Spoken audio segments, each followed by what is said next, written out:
La performance, c'est l'aptitude d'un acteur ou d'une organisation à atteindre ses objectifs de façon optimale. Plusieurs concepts sont liés à la notion de performance.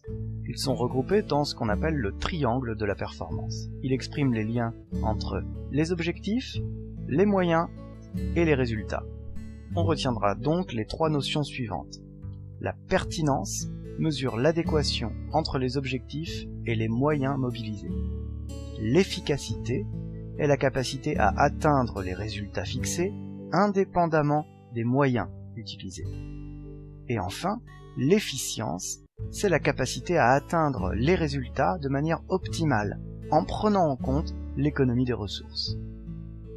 La performance globale, c'est donc la combinaison de ces trois capacités, pertinence, efficacité, efficience. On peut toutefois mesurer différents types de performance. On en retiendra 5 formes. D'abord, la performance économique. Elle mesure des résultats tels que le degré de productivité, le degré de compétitivité. La performance financière. Elle utilise des ratios et des grandeurs tels que la profitabilité, la rentabilité économique et financière.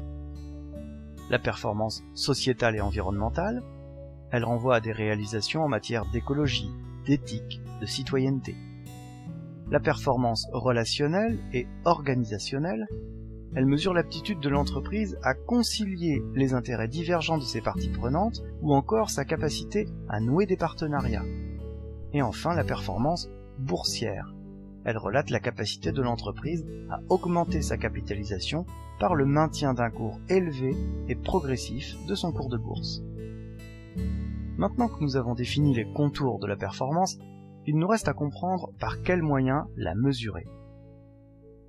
On utilise deux outils appelés tableaux de bord pour nous y aider. Voyons tout d'abord le premier à avoir été conçu. Alfred Sloan a introduit le contrôle de gestion et le tableau de bord traditionnel lorsqu'il était président de General Motors. Il a fait de cet outil un élément essentiel dans la conduite de l'entreprise. La dimension de gestion financière dominait le tableau de bord de gestion.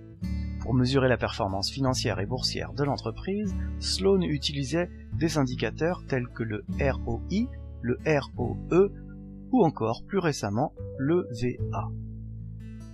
Le ROI, c'est Return on Investment, le retour sur investissement. Il mesure la rentabilité économique du capital utilisé par l'entreprise.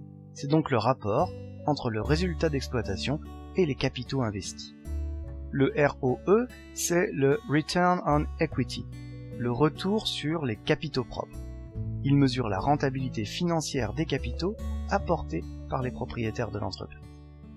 Le VA, c'est l'Economic Value Added, la valeur économique ajoutée.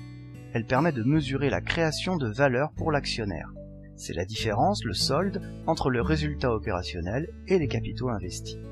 Ces trois indicateurs sont donc une excellente indication de la performance économique de l'entreprise du point de vue des détenteurs de capital, c'est-à-dire des actionnaires. Le tableau de bord prospectif est un outil de gestion développé en 1992 par Robert Kaplan et David Norton. Il permet aux managers de contrôler la gestion de la firme en mettant en évidence les sources de performance ou de sous-performance. Il est construit autour de 4 points qui ont pour dénominateur commun un questionnement sur la stratégie de l'entreprise et sur ses ambitions. On mesure donc la performance concernant l'apprentissage et le développement, l'aptitude à innover, à changer, les processus internes, tant décisionnels qu'opérationnels, les clients et leur perception de l'entreprise, et enfin, les finances de la structure et comment elles sont perçues par les détenteurs du capital. Voilà, cette vidéo est maintenant terminée, bonne révision à tous et à bientôt dans une nouvelle vidéo.